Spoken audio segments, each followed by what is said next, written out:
Upgrading your equipment is one of the main ways of increasing your power in PSO2. In this game, you'll be upgrading your weapons for attack power, and units are your defensive armor pieces. Most of your starting gear will be of star rarity of 1 star. You'll eventually be working towards 15 star weapons and 13 star units. So let's get you started with a few goals to work towards as you make your way up to those 15 star weapons and 13 star units.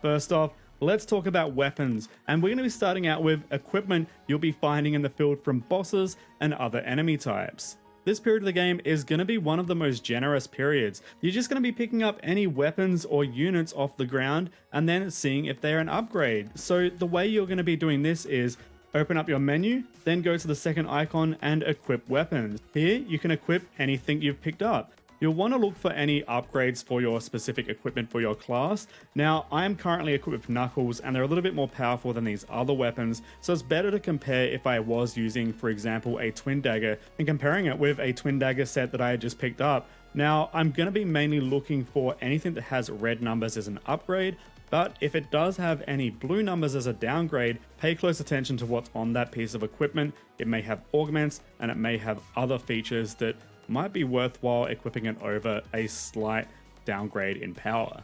Outside of power, what should you be looking for? Well, these little icons at the bottom of the weapon card and then displayed on the third page of the weapon card are called augments. These are abilities which boost your attack power, sometimes defenses, and other times can afflict some status abnormalities. There's also some really cool ones at the end game period, which we call S-grade augments, which are incredibly powerful.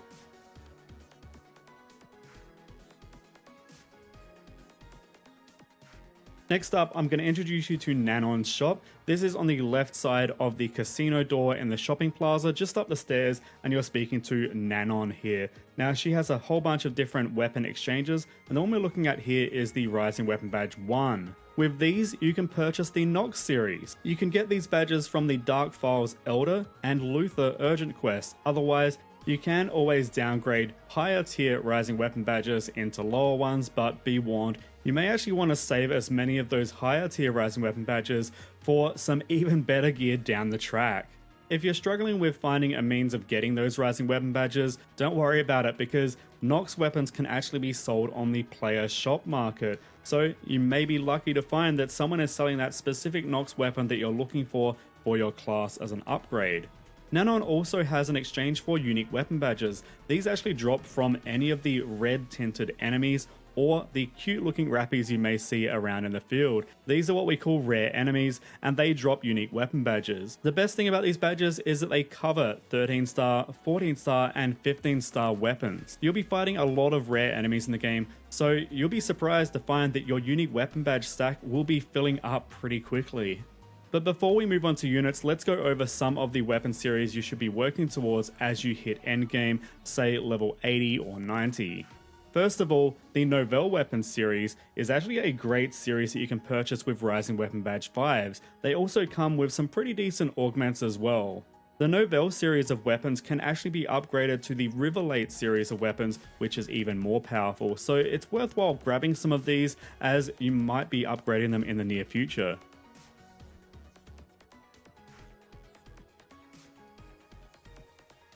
There's also the collection folder system with Prin here, who sits next to Kofi in the concierge area. Collection folders allow you to complete specific tasks to unlock weapons.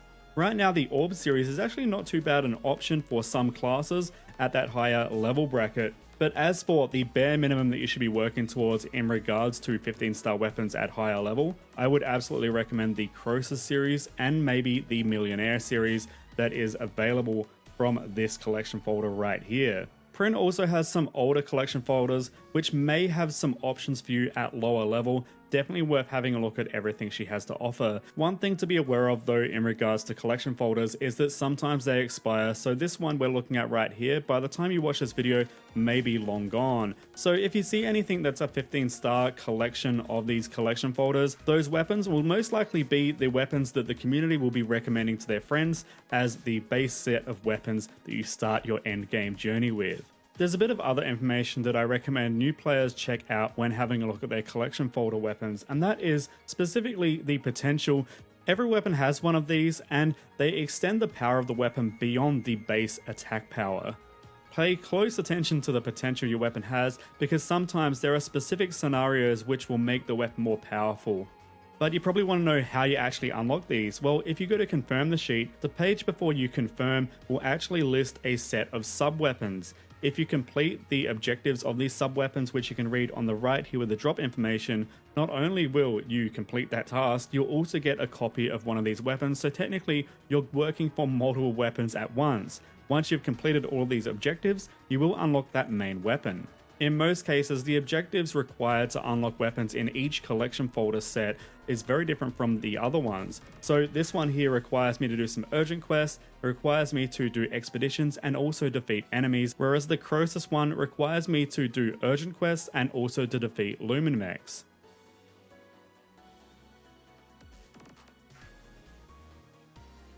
The final stop on your weapon journey will be with ZIG. ZIG offers a lot of endgame weapons that are 15 star. Not only are they 15 star, but these are some of the most powerful weapons in the game. Just like with the collection folder weapons, you can also check the potential of these weapons and see if they are right for the way you're building your character. The way you upgrade into these weapons is by having a lower tier piece of equipment, and then you have some other materials. Some you get in urgent quests, others come from breaking down weapons or swapping them over with the swap shop function. Upgrading into these weapons is going to be a journey in itself.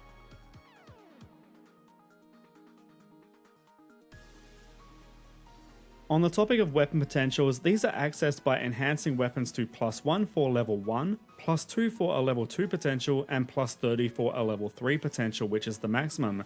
These extend your weapon's power and benefits beyond the base power. You'll need to use other weapons as fodder to sacrifice into your target weapon to increase its power. Weapons of the same name offer the most benefit, while the same type and existing grind on fodder weapons also benefits the upgrade process. Enhancing at +10, 20, and +30 will require you to upgrade the potential before you can enhance it any further.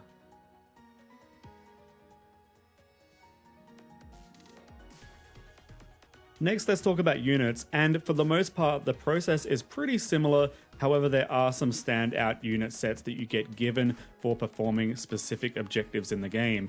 Now, just like with weapons, as you're defeating enemies and bosses, there's that chance that you could have a unit upgrade drop. Again, just double check if this is an upgrade in your inventory, and again, just double check to see if that is a defensive upgrade for that unit, and maybe it could even have some augments that boost your power even further.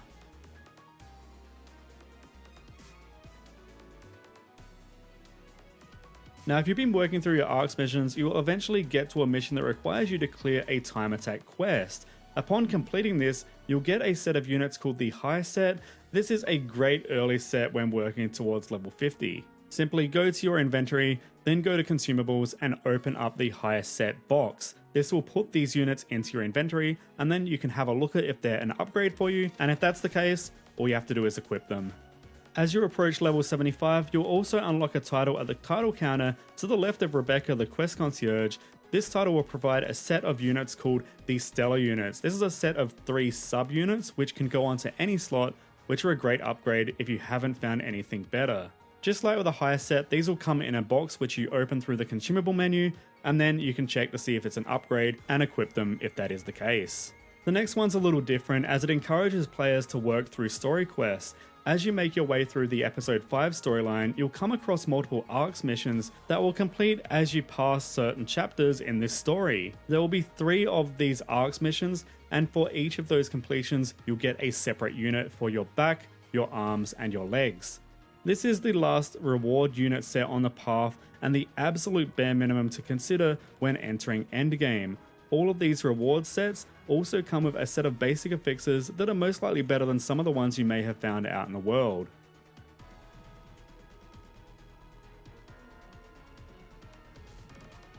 And just like weapons, you also have a bunch of upgrades via the Rising Weapon Badge shop. The next step after these reward units we would recommend is the Novell set of units for each slot. These provide a massive boost to your health, defenses, and some mid-range boosts to your attack power. This is one of the best unit sets to work towards if you're a little bit daunted by ZIG'S offerings.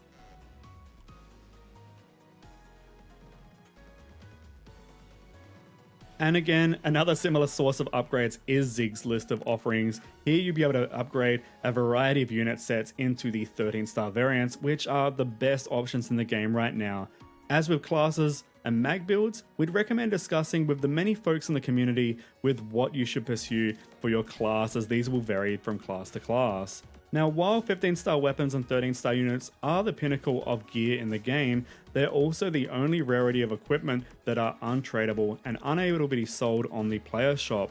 So they're worth working towards as soon as you understand which ones you'd like to pursue. With that, you should be well on your way to being an ARKS with the best gear. You can also stay up to date with ARKS news on the official PSO2 website at PSO2.com. We can't wait to see what you're capable of. Good luck.